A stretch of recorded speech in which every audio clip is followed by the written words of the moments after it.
വണ്ടിപ്പെരിയാർ വാളാടിക്ക് സമീപം ഓട്ടോറിക്ഷയിൽ കാറിടിച്ചുണ്ടായ അപകടത്തിൽ ഓട്ടോറിക്ഷ യാത്രക്കാരിക്ക് ഗുരുതര പരിക്ക്. പരിക്കേറ്റ 62 മൈൽ സ്വദേശി മഞ്ജുളയെ കോട്ടയം മെഡിക്കൽ കോളേജിലേക്ക് മാറ്റി. അപകടത്തിന് ശേഷം നിർത്താതെ പോയ കാറിനായി പോലീസ് തിരച്ചിൽ ആരംഭിച്ചു. കഴിഞ്ഞ ദിവസം രാത്രിയാണ് അപകടം നടന്നത്. വണ്ടിപ്പെരിയാർ വാളാടി പ്ലാക്കാട് ഗേറ്റിന് എതിർവശത്തായാണ് അപകടമുണ്ടായത്.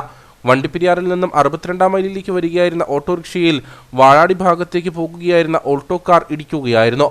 അപകടത്തെ തുടർന്ന് കാർ നിർത്താതെ പോയി. ഓട്ടോറിക്ഷ റോഡിലേക്ക് മറിയുകയും ചെയ്തു. ഓട്ടോറിക്ഷയിൽ യാത്രക്കാരായി 3 പേരാണ് ഉണ്ടായിരുന്നത്. ഇതിൽ 62 മൈൽ ലക്ഷം വീട് കോളനിയിൽ താമസിക്കുന്ന മഞ്ജുളയ്ക്ക് തലയ്ക്ക് ഗുരുതരമായി പരിക്കേറ്റു.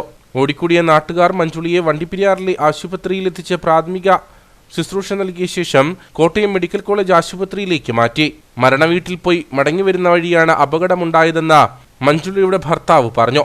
ഞങ്ങൾ ഗ്രാമിൽ ഒരു മരണത്തിന് പോയിട്ട് വീട്ടിൽ തിരിച്ചു പോയത്.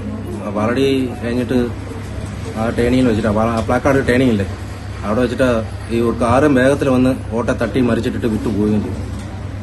ഞങ്ങൾ പിന്നെ വേഗം ഇങ്ങോട്ട് ഹോസ്പിറ്റലിലേക്ക് കൊണ്ടുപോയി. വാഹനത്തിലുണ്ടായിരുന്ന മറ്റുള്ളവർക്ക് നിസ്സാര പരിക്കുകളേറ്റു. വണ്ടിപ്പെരിയാർ പോലീസിൽ വിവരമറിയിച്ചതോടെ പോലീസ് കാറിനായി അന്വേഷണം ആരംഭിച്ചു.